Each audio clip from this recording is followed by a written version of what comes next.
An early look at sleepers. Welcome to the show, Fantasy Football Today. Here, Adam, Jamey, Heath, and Ben Gretch. We are going to talk about our favorite sleepers for the 2020 season. This list will probably change a little bit, but this is the first edition as we launch the product this week. The product is live. Leagues are live. If you haven't played on CBS, you're missing out. It's the best platform. We mostly talk PPR, at least today. We'll make some distinctions between the formats. We're going to talk about Ben Roethlisberger, Gardner Minshew, Tarik Cohen, Mecole Hardman, Josh Reynolds. Haven't talked about him. He's a pretty deep sleeper. All right, here we go, guys. Let's start with your favorite 2020 sleeper. Ben Gretch, kick it off. Yeah, I mean, if we're talking about like legitimate, true sleepers, and we kind of always talk about how there's not really such a thing as a sleeper anymore, but I think Reynolds might be it. He's a guy you can get in the last round of all your drafts, and obviously no Brandon Cooks now. Yes, they drafted Van Jefferson. There's definitely the possibility that Gerald Everett winds up being their fourth target after Robert Woods and Cooper Kupp and Tyler Higbee. But it could very well be Josh Reynolds as well. And he was, not amazing in the opportunity that he's got over the last couple of years, but he's basically played. He started 10 games over the past 2 years, played in all 32 games, basically played close to what you'd think of a full season.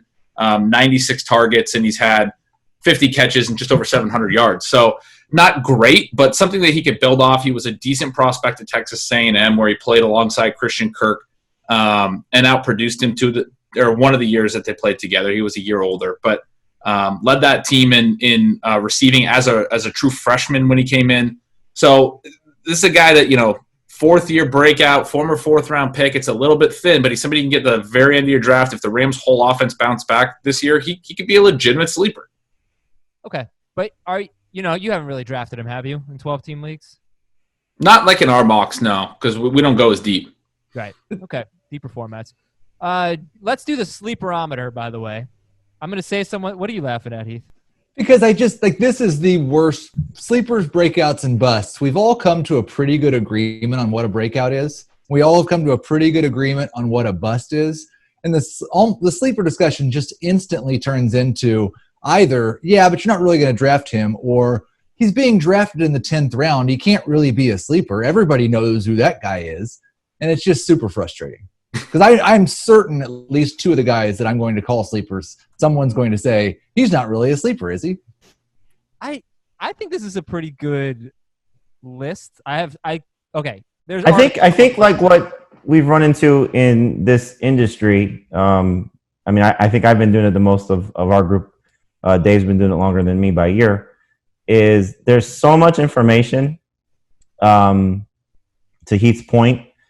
But there's also I don't know if it's what percentage of our audience it is that they're hearing about these guys for the first time. Yep. So while it may seem like we're giving maybe obvious names to us because we've talked about them for years, and in the case of 2020 since the end of the Super Bowl, I think we just have to remember, we have to satisfy what our audience is, not necessarily what we think our audience is. Our audience is very smart, but there is still a portion of them that are hearing about these guys for the first time. And so some people play in leagues that go 20 rounds or deeper, or startup dynasty leagues that may want to hear about Josh Reynolds. So even though Ben may not be drafting him in a 16-round mock draft, there are plenty of people that probably will still. Well, that's why I said that. I was trying to clarify kind of league depth. Okay. Heath, who's your favorite sleeper for 2020? My favorite sleeper is Hayden Hurst, and I looked before sending this list in. He's not a sleeper. What are you kidding? Well, it's funny that you say that, because he's actually I put him in a breakout category, but that's you toe the line with some of these guys. Right. His average draft position in the National Fantasy Football Championship right now is the 10th round.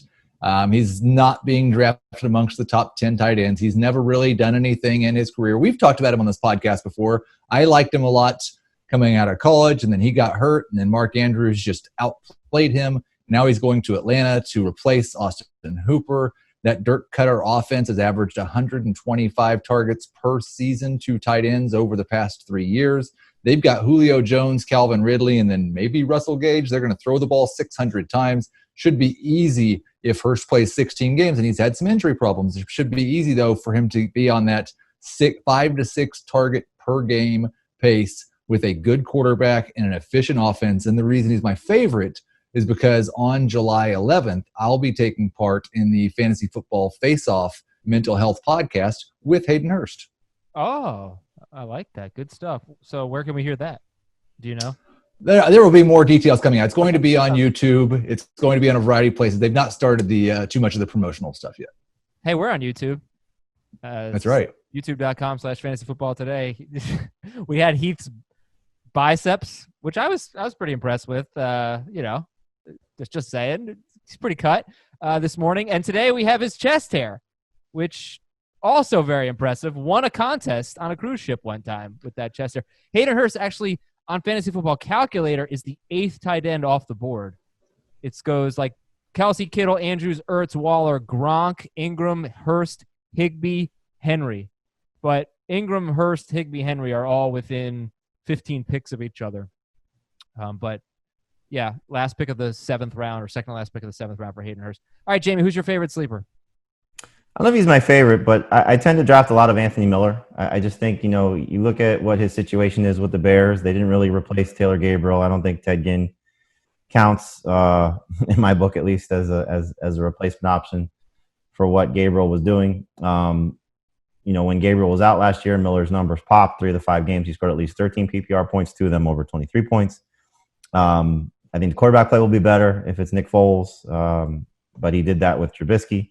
So, this is a receiving core that needs some help. Miller has done some good things in his first 2 years, but this is, I think when we talk about third-year breakouts, this is the type of player that you look for because he does have the chance to have his best year yet in his 3rd season. So a lot of the things that I look for with late-round picks as a 5th receiver, he's the type of guy that I will draft, and I have been drafting him in most of our mocks, which are 15, 16 rounds.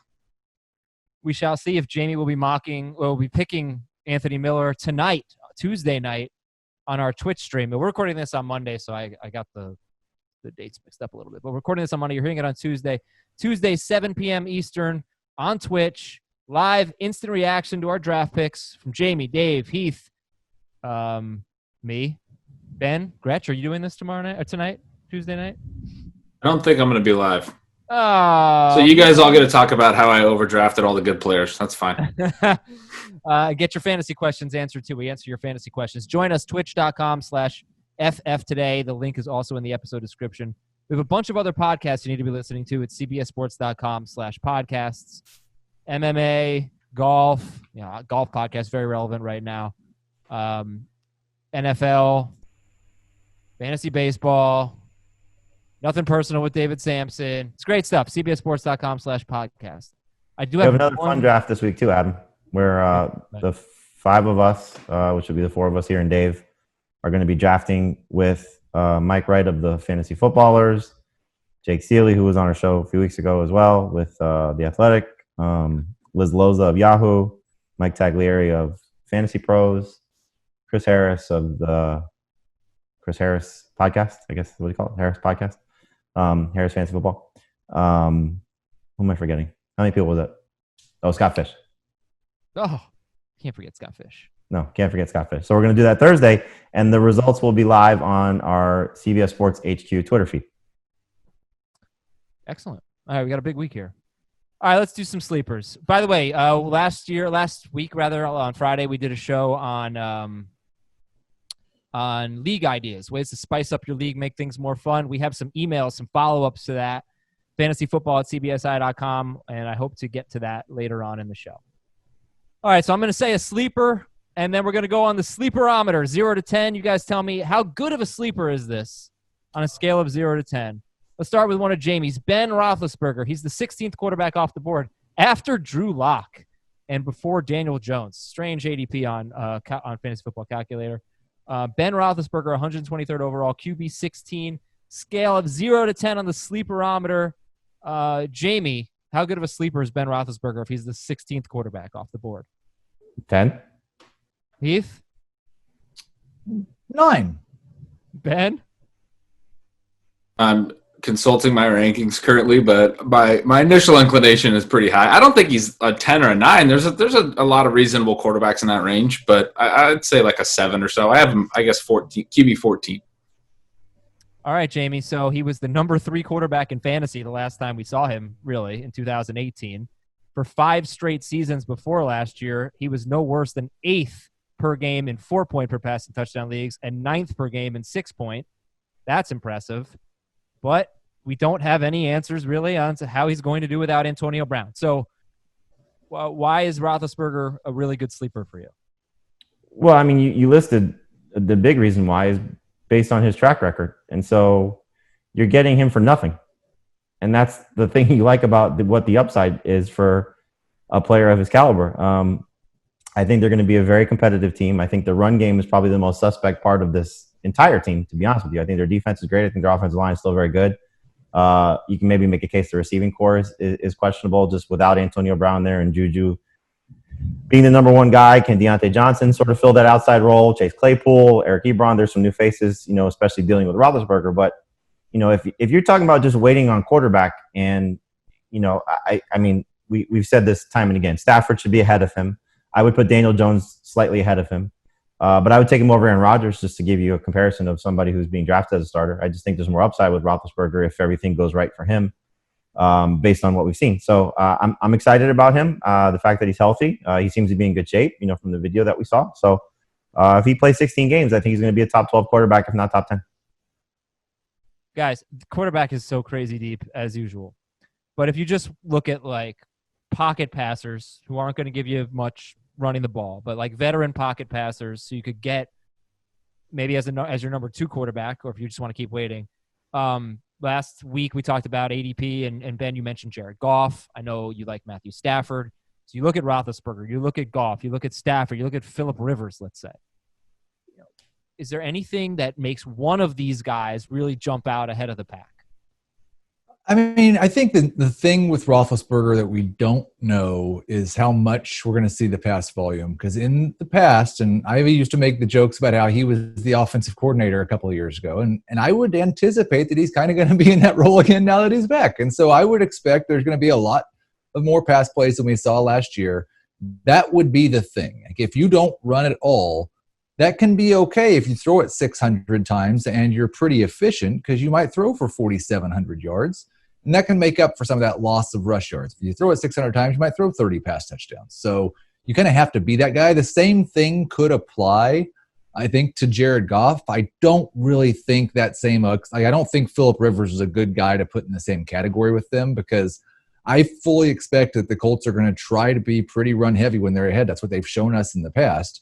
And Rivers was really not very good last year. Yeah, I agree that Roethlisberger and Goff should kind of be bucketed together for the reasons Heath said. You asked for something that kind of differentiates one of them. For me, it would be Stafford being QB3 in the half season last year in points per game. He's going to deal with some regression in TD rate and probably yards per attempt, but we've talked about that average throw depth spike. He led the NFL last year. He's got his top targets back. He's got Darrell Bevell back as the offensive coordinator who was in his first year last year. And kind of oversaw that change in becoming a more vertical passer. So for me, it's just what Stafford did last year would be the reason to believe that he could be top 5. But couldn't you make that same argument the last time we saw Roethlisberger because he was there for an entire season? Yeah. Right, but he had Brown. Yeah, just saying. By the way, he threw 65 passes last year, Roethlisberger, and did not throw a touchdown. Going into the season, he had gone 26 straight games with a touchdown pass. Not so good without Antonio Brown, huh? I think the combination, though, of what he has, the receiving core as a whole may be better. Oh, give me a break. That is ridiculous. Antonio Brown is 10 times better than Deontay Jones. The combination of everybody that he has? Yes. Okay. Antonio Brown is one of the 5 best receivers in NFL history. Fair point. I'm just thinking. Come on, Jamey. No. Oh, he's one of the top 10. Okay. Let's stay on quarterbacks. Let's do another sleeper here. Gardner Minshew is so disrespected, Heath. He's going after Tua Tagovailoa, Derek Carr, and Teddy Bridgewater. So, what is he, a 15 on the sleeper-ometer? Sounds like a 100 to me. Ben, 0 to 10 for Minshew. He's the easy 10. Yeah. Jamey, 10s across the board? Of course. All right. So no respect there for Gardner Minshew. Make your case. He was, for most of last year, a borderline number one, high-end number two quarterback in his rookie season in kind of a mess of a situation. It's not going to be a very good team this year. They will have to throw the ball a bunch once again. Jay Gruden has, I think, produced 3 or 4 straight top 6 fantasy seasons for Andy Dalton and Kirk Cousins combined. Gardner Minshew can be just as good as those guys. He has a good number one wide receiver in DJ Chark. He has some really exciting weapons peripherally. He's going to run the ball just enough. Like, I do think the rush production probably comes down from last year, but that scrambling ability is there. The creativity is there. So he'll give you a little bit with his legs. And most importantly, what you said, Gardner Minshew is, in my opinion, a sleeper in a 1-quarterback league and someone that if you're drafting 2 quarterbacks, you can start against the right matchups. But you could view Gardner Minshew right now as a sleeper in a super flex or 2-quarterback league. He's not even being drafted as a starter in that format. He was, his ADP was set when we thought he would lose his job or could, and even through the draft there was the possibility that they would draft someone to compete with him. All they did was sign the least threatening backup imaginable in Mike Glennon. I mean, nothing has. I don't understand how his ADP is still where it is. It makes no sense. So there's quarterbacks just so deep that do I really have to get to the point where I draft Gardner Minshew? I guess that's my only. I get everything you're saying, but is he's in your top 20 or no? I have him 14th.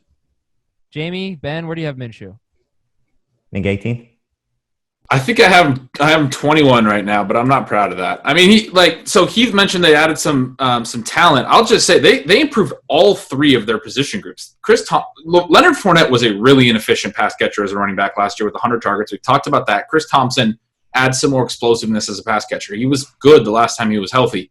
He's a little older. Tyler Eifert definitely improves their tight end situation, and Josh Oliver could take a step forward in year 2. Who very athletic young tight end. And then they added Laviska Shenault, who we all know I love, but is another playmaker at the receiver position, and they brought back everyone else. So they only improved there as well. Like, he has more – I understand if you don't think Shenault, Eifert, and Chris Thompson are, like, amazing names, but they all add a little bit more playmaking ability at each of those positions than he had last year. And like he said, he was basically a borderline QB1 last year. They're going to throw a million times. I don't get it.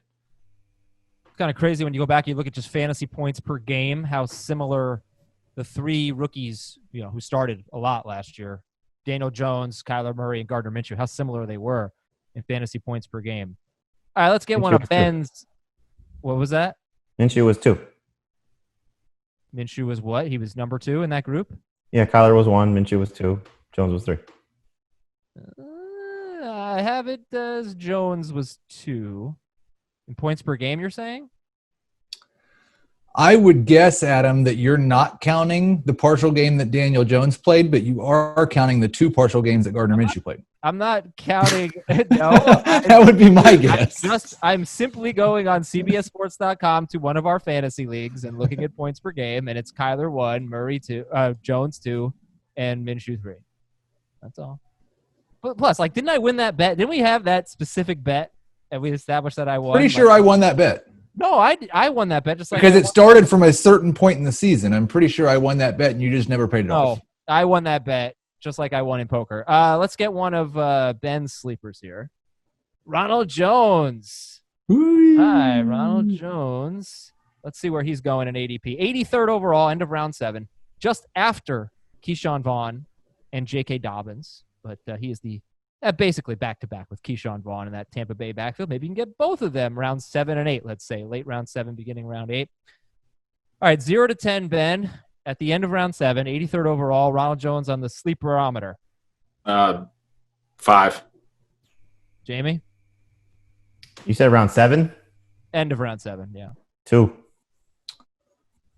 5. Yeah, 6 maybe. 5.5. Okay. Ben, still have faith. Well, yeah, I mean, I haven't talked about him much at all this offseason. Anyone who was listening last year knows that I was talking him up a bunch and kept talking about how he was the youngest back in that class the year before and only got 30 touches, and we didn't know that he was bad, and everyone thought he was bad. And then last year, he wasn't really productive for fantasy. He got pulled out of some games for pass blocking issues, and I think all of that underscored or kind of kept things a little bit confusing in terms of how good he really was. He was very productive last year. 4.2 yards per carry isn't like elite, and it's only slightly above average, but it was more than a full yard better than Peyton Barber. Not necessarily a great offense for production, and he was good in it. And then he was a lot more explosive in the receiving game. I just think that we saw enough last year to feel pretty confident that this guy's a good NFL player. Maybe not great, but good. And I think there's still upside that he could be a really good runner if the offense continues to improve, if Tom Brady puts him in more running situations. We know that they drafted Ke'Shawn Vaughn, and we all kind of expect that Ke'Shawn Vaughn will play more on passing downs because Arians hated Ronald Jones pass blocking, but there's a possibility that it could improve there. But that is something that Vaughn was good at as a prospect. But I think Ronald Jones is pretty clearly going to be their lead runner. And yes, that might not be a huge dual workload if he's not playing enough on passing downs, but I think he's going to be very good. We've talked a lot, it's become kind of a fantasy football meme at this point that Jones is younger than Ke'Shawn Vaughn, even though he's in his third season. So there's still room for this guy to grow into a big role. And I don't really see how he's not at least a usable running back in that range. Why do you say pretty clearly he's going to be their lead runner? Because he's a better runner than Ke'Shawn Vaughn by a lot. I wonder if the Cardinals, if Arians and the Bucks will see it the same way. Yeah, they might not. I think he is. I should say I think he is. I think it's kind of like I don't buy scratchers, but I noticed like at the gas station, the scratchers, they've got like the $1 scratchers, and those are like the guys that we can get in the 14th round, but can still like he's like a $10 scratcher because the 7th round is not where you're really thinking he's a lottery ticket. I do think he could lose his job to Ke'Shawn Vaughn and just be useless this year, but I also think it's likely, like most of these situations, that he's going to start week 1. And there's a chance that he pops week 1 and really just kind of takes that job and runs with it, even if he's mostly a first and second down guy. So I like him in the 7th round. I do have him one spot ahead of Ke'Shawn Vaughn. I like taking both those guys, but then the reports about Devontae Freeman scare me to death with that approach. Jamey, I think that's a fair question, by the way. But I do want to add one more small note that Jones also, and I just saw this on Twitter last week. I don't know who it was, but it reminded me of this point last year that he had a couple long runs called back by holding penalties. Maybe those sprung him. But part of his rushing efficiency just being kind of seeming sort of average is he had a lot of yards taken away by penalty. And I was trying to look that up. I don't have the exact stat in front of me, but I know it's a high number. Oh, I think he's better than what he showed us last year. And I think he's getting a little bit undervalued for what he did last year. I mean, for him to get 1,000 total yards was, I don't think people realize that. Not that that's a huge number, but it's good enough for given the fact that he didn't play a lot on, some key situations. But he just feels like one of these guys, like the coach's staff is just trying to replace time and time again. And I don't know if the investment in Vaughn is enough that they're going to kick him off the field completely, but it just feels, for me, round 7 just feels a little bit too expensive for what it is. Like maybe a round or two later, I'd be more comfortable with it, but for a guy that could be in a part-time situation and could get benched at any moment, I feel like round 7 is a little bit too soon. Hoping to get more work near the goal line. Peyton Barber had 8 carries inside the 5. Ronald Jones had only 2 last year. So, you hope with Barber gone, maybe Jones has another crack at getting some of those goal line touches. And he had 6 rushing touchdowns last year. So did Peyton Barber. Perhaps more in the future for Ronald Jones. So just show of verbal hands. Who's taking Ronald Jones ahead of Ke'Shawn Vaughn? Not me. It's back-to-back for me. I think I have Jones like a couple, 1 or 2 spots ahead of my running back rankings. All righty. So we got some pass-catching running backs to talk about. We've got a wide receiver who just really doesn't get any respect. And 3 straight seasons he's been at worst top 30, number 29 per game. And he, you can get a good value on him. And let's see, we got a young wide receiver entering his 2nd season, a young wide receiver entering his 3rd season. So we'll come back. We'll take a quick break here. We'll talk about some of these sleepers on Fantasy Football Today and then save time for some of your emails with your league ideas. We'll be right back. You can get Nyheim Hines in the 14th round. He's going after Jamal Williams and Boston Scott. Tarik Cohen, end of round 9. So round 9, round 10. For a guy who was RB11 in PPR in 2018, fell to RB27 in 2019.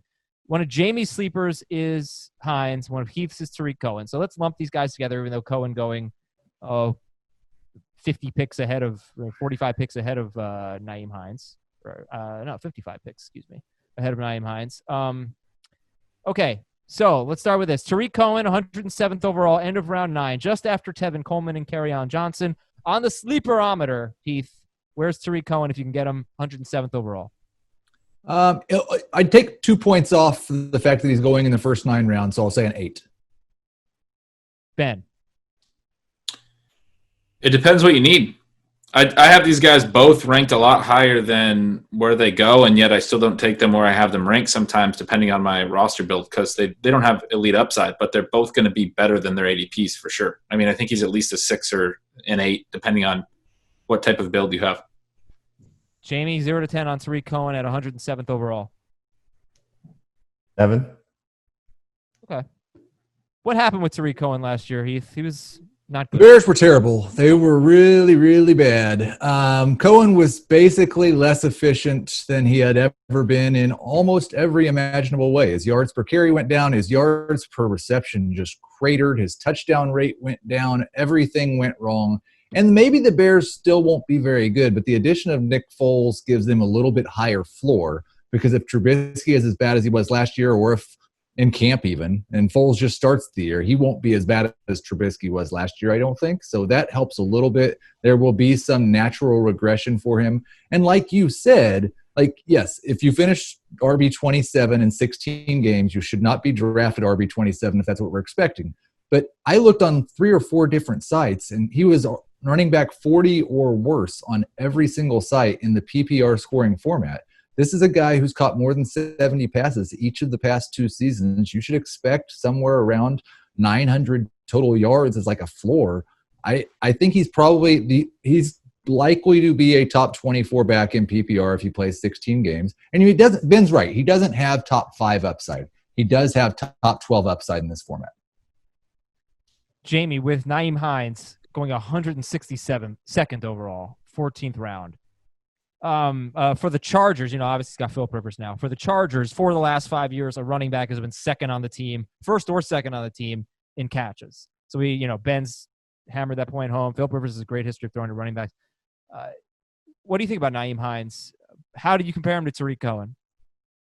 Oh, Cohen's got a higher ceiling for sure. I mean, I think Hines, if one of Taylor or Marlon Mack were to miss time and he's getting a few more carries, that would certainly help his situation. But he's going to mostly be used as a pass catcher there. Now, the thing that you like is in 2 seasons, he's basically averaged right around 55 catches per season. And that was with, 1 season of Andrew Luck and 1 season of Jacoby Brissett. I think Rivers, just based on his track record, now this is a player versus scenario like we were talking about on Monday's show.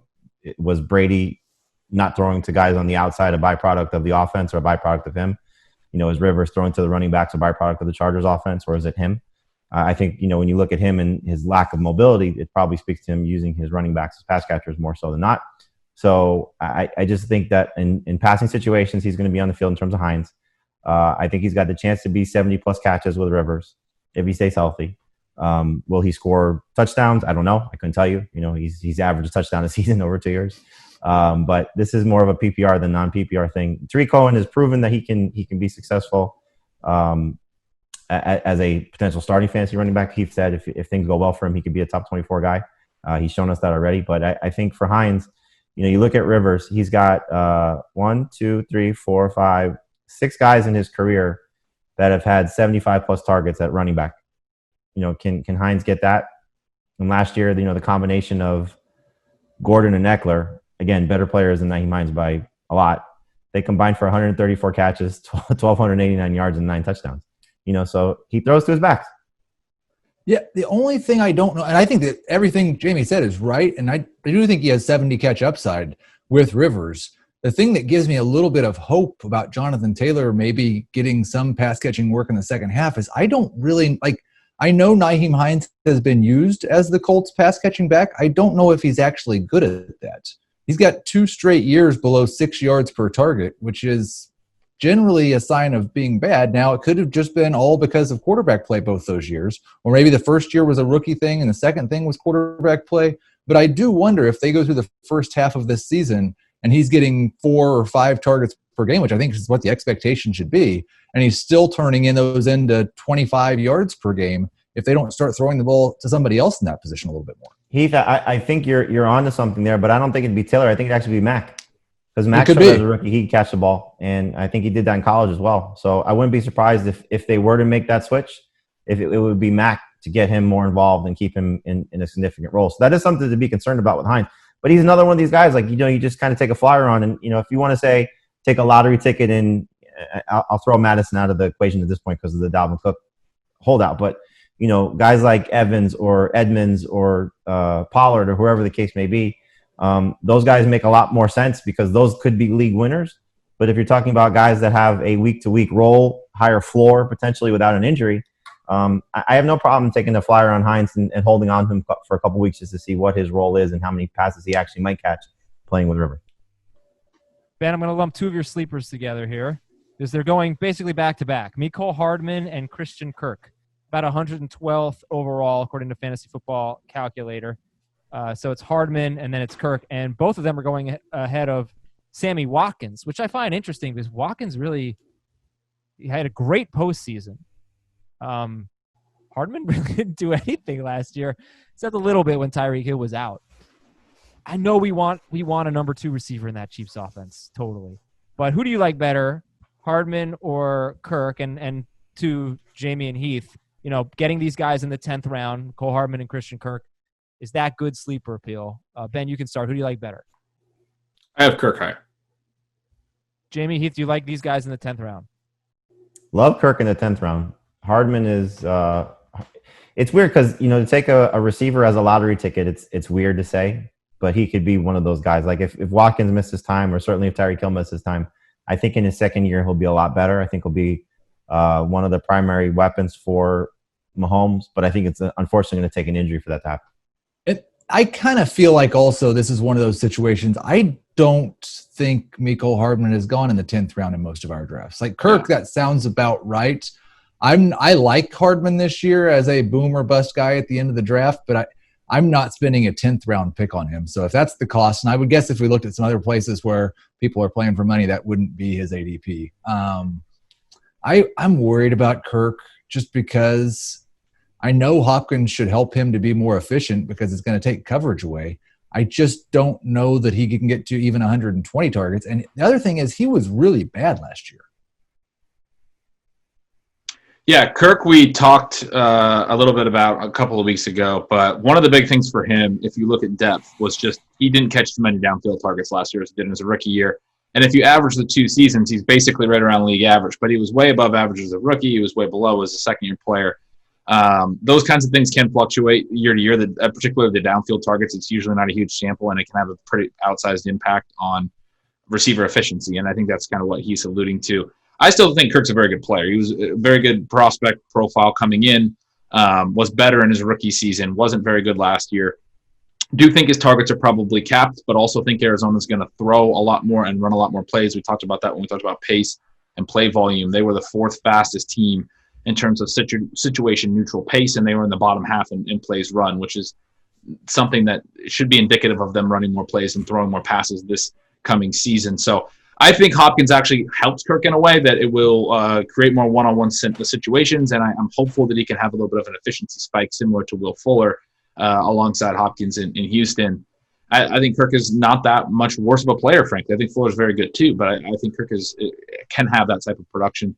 As far as Hardman's concerned, I almost exactly what Jamey said, and the injury is something that I'm actually considering. Hardman is this weird handcuff receiver because he was so efficient last year and he was so explosive, and he's going to be on a top 1 offense, top 3. I mean, they're going to be so good. He's going to be tied to the best deep ball thrower in the league, and he's a speedster. So there's a couple things that could happen. 1, he could just beat out Demarcus Robinson or play over Sammy Watkins, or 2, somebody gets hurt and he gets on the field. You're drafting him at a point where he's a bench receiver, and you're almost just kind of waiting and hoping that he gets snaps, because he did early in the year, but it was the first few games of his career when Tarik Cohen went down, and then he didn't really the whole rest of the year. But when he did get on the field, he had explosive play after explosive play, long touchdown after long touchdown.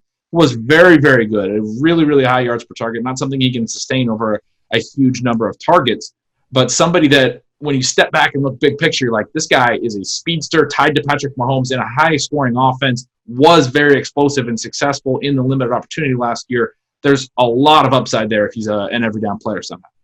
He's somebody that for anyone that's doing startup dynasty leagues, he's got to be a priority. Got to be a priority. Now, not top 5-round priority, but maybe top 8-round. I mean, you could be talking about starting wide receiver for the Chiefs next year. Would you take Michael Gallup or Mecole Hardman in a dynasty startup? Hardman. Gallup. I would take Gallup still, but not by a ton. For this year, why Hardman over well, first of all, Hardman over Watkins? And then if the answer is yes, see question 2. Why Hardman over Watkins? I've gone back and forth. I think Jamey pointed it out at one of our mocks because I was taking Hardman in like the 9th or 10th round early in the offseason, hoping that one of Demarcus Robinson or Watkins wasn't back because they were both free agents. They're both back. And then right after that, I started taking Watkins around that point. I think that's when Jamey noticed. He's like, you usually take Hardman there. But I think I'm back to Hardman as kind of the more upside play. I think you can certainly take Watkins too. Like, why can't we take 3 receivers from the best offense in the league? I mean, I know they have a good tight end, but well, if you take 2 of them and hopefully you get some clarity early in the season, and you know maybe one of them emerges and you roll with one, and here's your friendship wide receiver friendship strategy poster boys right here, Watkins and Hardman. All right, so we've gotten through. I got 12 sleepers from you guys. We've gotten through 10 of them. All 4 for Ben, which is Ronald Jones, Mecole Hardman, Christian Kirk, and Josh Reynolds. 3 for Jamey, Ben Roethlisberger, Nyheim Hines, and Anthony Miller. And 3 from Heath, Gardner Minshew, Tarik Cohen, and Hayden Hurst. That leaves us with 2 more. Marvin Jones for Heath, 103rd overall. That's the 7th pick of the 9th round. I did some quick math on him earlier. I hope this is right. I'm going to roll with it anyway. Just looking at his 16-game pace, each of his 4 seasons in Detroit, he's been on pace for between 108 and 112 targets. That's pretty cool. And then the other one is Matt Breda, who's 89th overall, 8th round, 5th pick. And that's Jamey's sleeper, going just ahead of James White and just ahead of Jordan Howard in PPR's backfield friend. All right, Ben, who's a better value? Matt Breda in the 8th round or Marvin Jones in the 9th round? I'll take Breda in the 8th. Jamey, who's a better value, Breda in the 8th or Marvin Jones in the 9th? I like both these guys a lot. Jones is another one of the sleepers that I like a lot. So this comes down to, I think, Ben said it earlier, roster construction. If you need a back, it's Breda. If you need a receiver, it's Jones. They're very similar because they both could be excellent. The one thing would be is I think position scarcity is you want to take the running back in that spot because if Breda does hit, and as we saw in 2018, he could be explosive. But Jones has a better track record in the offense that he plays in and the quarterback he plays in. Heath definitely taking Marvin Jones. Well, I think even this discussion is kind of showing how underrated Marvin Jones still is. Yeah. I think the fact that you're asking Matt Breda around earlier than Marvin Jones or Marvin Jones, considering their careers and their situations going into this season, I think that shows how underrated Jones still is. But that's I think position scarcity though.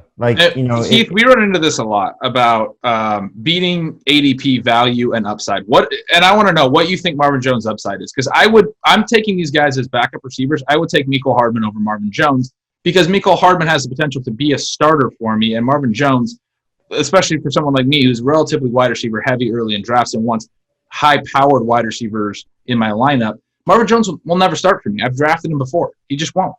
He was a top 10 wide receiver just 2 years ago. But for the season. You say that about Hardman. At what point do you give up on Hardman when you have to make a move to get in what universe does Marvin Jones, you could never start him the year he was a top 10 receiver? He was a top 10 receiver. It was a weak receiving year, but yes, 2017, 61 catches, 1,100 yards, 9 touchdowns. That's only in Adam's world where you take out week 6 and then you add in 2 extra catches if he would have played. That's for the season. Of week 12. The full season, 16 games, 61 catches, 1,100 yards, 9 touchdowns. He's good. He's good. Per 16. He's good. He's underrated, but that's the year where everyone got hurt and he had the 3-game stretch where he went absolutely nuts. And unlike Matt Breda, who's quite clearly someone you're going to start often and feel great about it. No, Jones is a little inconsistent. I mean, he's inconsistent. I think that is. Which is another way to say that he has huge weekly upside. Yes, he does. He does, and downside. I think the thing that surprises me the most is Ben being down on Matt Jones, given how much you like Stafford. Marvin Jones, yeah. I think he's a career wide receiver too. He's never been anything more. Go all the way back to Cal. Keenan Allen came into Cal and was 2 years younger than him, and as a freshman immediately matched his production. Even when Jones stayed through his senior year, Keenan Allen was way out producing him in Keenan Allen's sophomore year. He went to the Bengals. He was good as a role player, a secondary player, and then he went to the Lions. Same thing. He did have this 3-game stretch in 2017 where Golden Tate got hurt, and I think Eric Ebron and everyone got hurt, and he got 10-plus targets 3 straight games and commanded targets. I do remember the season now vividly, and it was just Stafford chucking up deep balls to him, and he was great for 3 games.